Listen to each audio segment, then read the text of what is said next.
Statement చేయాలనుకున్నాను. Property right is a human right. You agree with me? A property right is a human right. Property right అనేది మానవ హక్కు అని చెప్పేసి చెప్తాను. Property right is a human right. It is a human right according to the judgement of our own Supreme Court వారు చెప్పిన జడ్జ్మెంట్లో చెప్పిన దాని ప్రకారము ప్రాపర్టీ రైట్ అనేది హ్యూమన్ రైట్గా వాళ్ళు యాక్సెప్ట్ చేశారు. So property right as on today is a human right. So it is not a fundamental right, it is a legal right, it is a constitutional right and it is a human right. So మనకు Hindu succession act 1956 రాకముందు మనకు అన్కోడిఫైడ్ లా ఉండేది. Hindu personal లా అన్కోడిఫైడ్ లా ఉండేది. So ఈ అన్కోడిఫైడ్ లాను తర్వాత అప్పుడు privy council ఇచ్చిన జడ్జిమెంట్స్ను లేదంటే వేరే కోర్ట్స్ ఇచ్చిన జడ్జిమెంట్స్ను అపీల్ కోర్ట్స్ ఇచ్చిన జడ్జిమెంట్స్ను వాళ్ళు ఇచ్చిన రూలింగ్స్ను ఆ విధంగా ఈ హిందూ పర్సనల్లో అప్లై చేయడానికి ఫాలో అవుతూ వచ్చారు. సో తర్వాత మనకు స్వతంత్రం వచ్చిన తర్వాత 56లో మనం ఈ హిందూ వారసత్వ చట్టము 1956ని మనం రాసుకున్నాము, ఎనాక్ట్ చేసుకున్నాము. So it has commit to force from 17/6/1956. 17/6/1956 నుంచి అది అమల్లోకి వచ్చింది. సో అమల్లోకి వచ్చిన తర్వాత అంతకుముందు మరి కోపార్షనరీ ప్రాపర్టీలో అంటే యాన్సెస్టర్ ప్రాపర్టీలో మరి ఆడవాళ్ళకి హక్కు ఉండిందా లేదా? ఉండిందా లేదా? లేదు. సో కోపార్షనరీ ప్రాపర్టీలో యాన్సెస్టర్ ప్రాపర్టీలో ఆడవాళ్లకు అంతకుముందు అన్కోడిఫైడ్ లాలో పర్సనల్ లాలో వాళ్ళకి హక్కు లేదు. తర్వాత 56 చట్టం వచ్చిన తర్వాత 56 చట్టంలో సెక్షన్ 6 ద్వారా వాళ్ళకు హక్కు కల్పించారు. వాళ్ళ కోపార్షనర్ యొక్క భాగంలో ఒక హక్కు కల్పించారు. మొత్తానికి కాదు, కోపార్షనరీలో ఒక భాగం కాదు. కోపార్షనర్ ఎవరైతే చనిపోతాడో ఆ చనిపోయిన కోపార్షనర్ యొక్క భాగంలో ఒక భాగం కల్పించారు. సపోజ్ తండ్రి ఉన్నాడు అనుకోండి, తండ్రి చనిపోయాడు. తండ్రి చనిపోయిన తర్వాత 3 కొడుకులు ఉన్నారు, ఒక కూతురు ఉంది. సో ఇక్కడ కూతురుకు ఆ తండ్రి యొక్క కోపార్షనరీ ఇంట్రెస్ట్లో ఒక భాగం వస్తుంది. అలాగే మైక్ పనిచేయడం అలాగే వినిపిస్తుందా?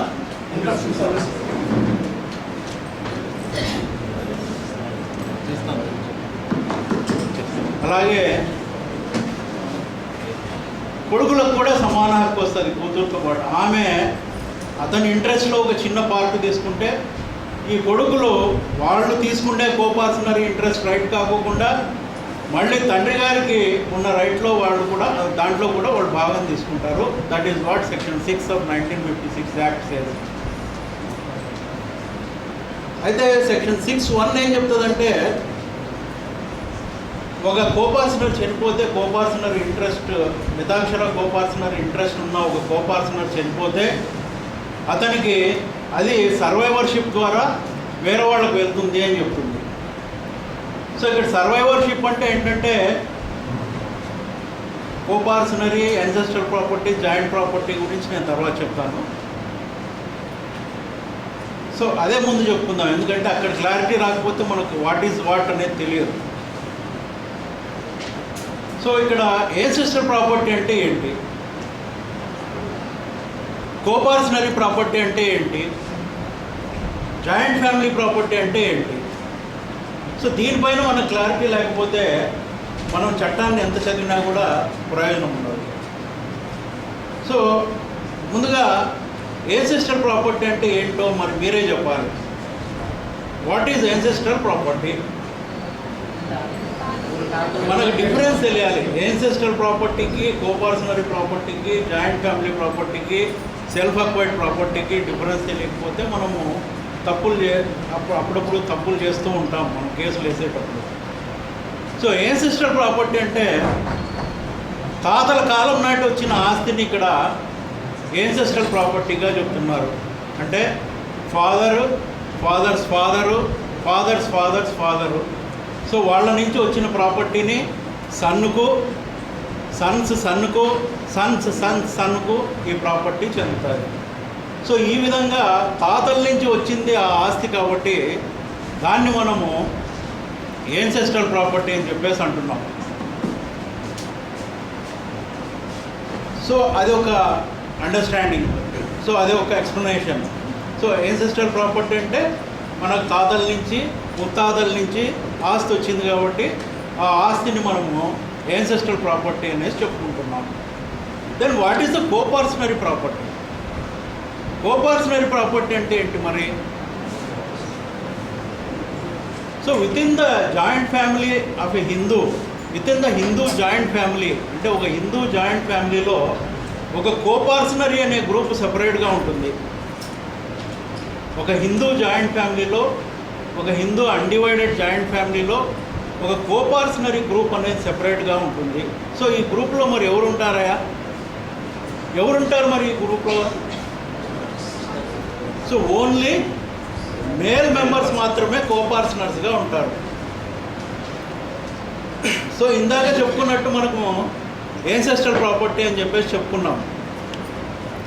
ఆ ఏన్సెస్ట్రల్ ప్రాపర్టీలో ఎవరికి హక్కు ఉంటుందంటే ఈ కోపర్సనరీ గ్రూప్ ఏదైతే ఉంటుందో ఆ గ్రూపుకు ఆ ప్రాపర్టీలో హక్కు ఉంటుంది, వేరే వాళ్లకు ఉండదు. So that is the difference between ancestral property and what is the coparcenary అనేది.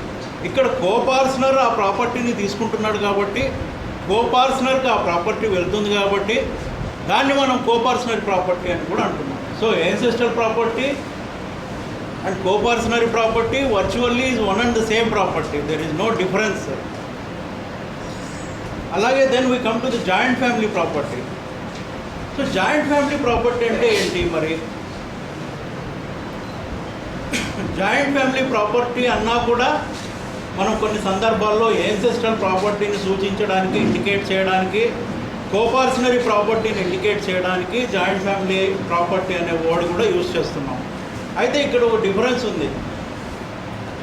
ఇద్దరు అన్నదమ్ములు కలిసి కష్టపడి, ఒక కుటుంబంలో ఇద్దరు అన్నదమ్ములు ఉన్నారు, వాళ్ళిద్దరు కష్టపడి కొన్ని ఆస్తులు సంపాదిస్తారు.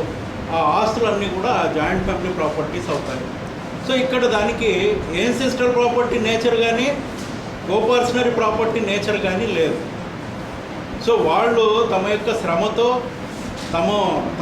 తాము సంపాదించిన డబ్బుతో వాళ్ళు ఆ ప్రాపర్టీ కొంటారు కాబట్టి, సో ఆ విధంగా కూడా అది మనం జాయింట్ ఫ్యామిలీ ప్రాపర్టీ అని కొన్నిసార్లు మనం చెప్పడం జరుగుతుంది. సో జాయింట్ ఫ్యామిలీ ప్రాపర్టీ అని చెప్పినప్పుడు అది ఏన్సెస్ట్రల్ ప్రాపర్టీ అయినా కావచ్చు, కోపర్సనరీ ప్రాపర్టీ అయినా కావచ్చు, జాయింట్ లేబరు, జాయింట్ ఇన్కమ్తో కొన్న ప్రాపర్టీ అయినా కావచ్చు. సో ఈ విధంగా మనకు ఈ ప్రాపర్టీస్ యొక్క డిఫరెన్సెస్ కింద మనకు తెలిస్తే మనం సెక్షన్ 6 గురించి చదివినప్పుడు మనకు ఈజీగా మనం అర్థం చేసుకోగలుగుతాం.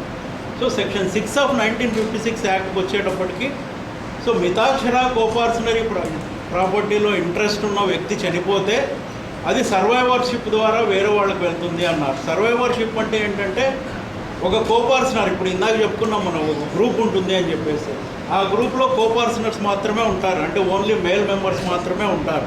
సో ఆ గ్రూప్లో ఒక వ్యక్తి చనిపోయినప్పుడు ఆ గ్రూప్లో ఉన్న వేరే వ్యక్తులకు ఆయన ఆస్తి వెళ్తుంది, అదే సర్వైవర్షిప్.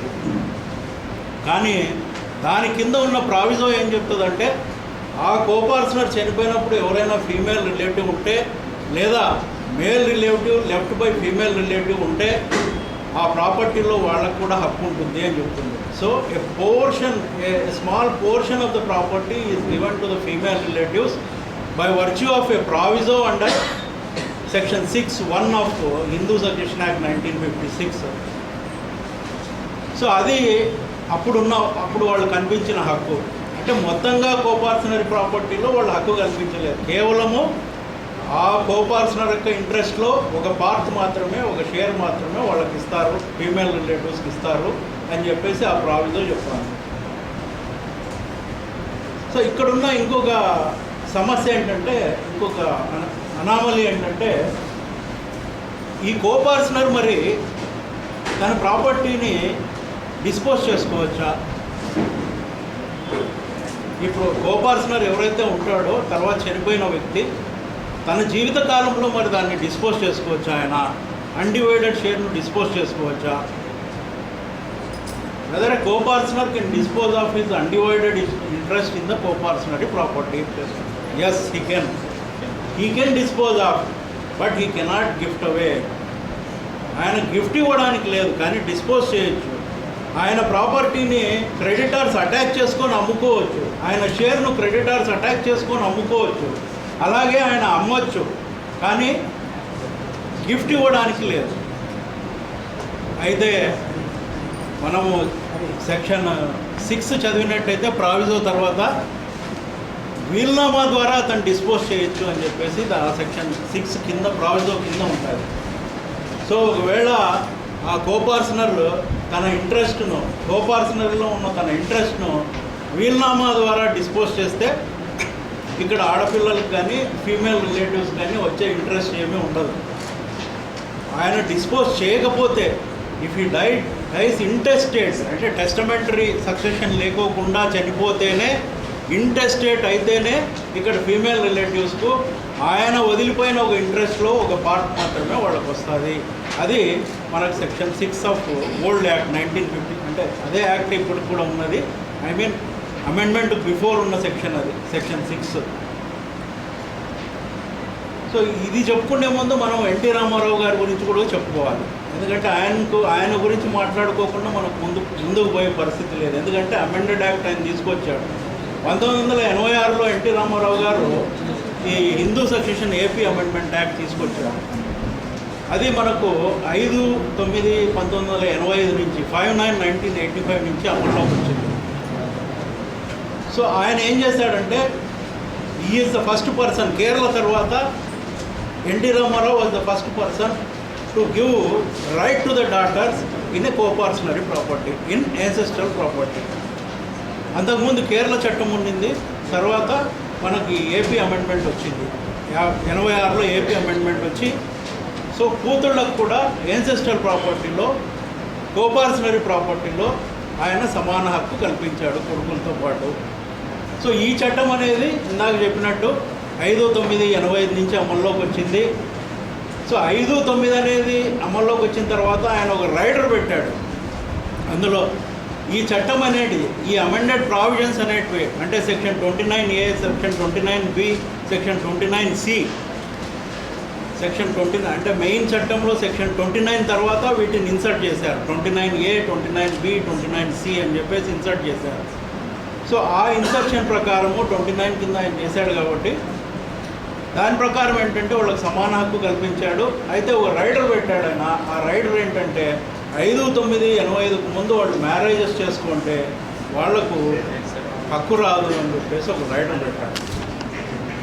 సో ఆ రైడర్ ప్రకారం ఏంటంటే 5/9/85 మ్యారేజెస్ అయిపోతే వాళ్లకు కోపార్సనరీ ప్రాపర్టీలో, యాన్సెస్ట్రల్ ప్రాపర్టీలో డాటర్స్కు హక్కు ఉండదు. కాబట్టి 5/9/85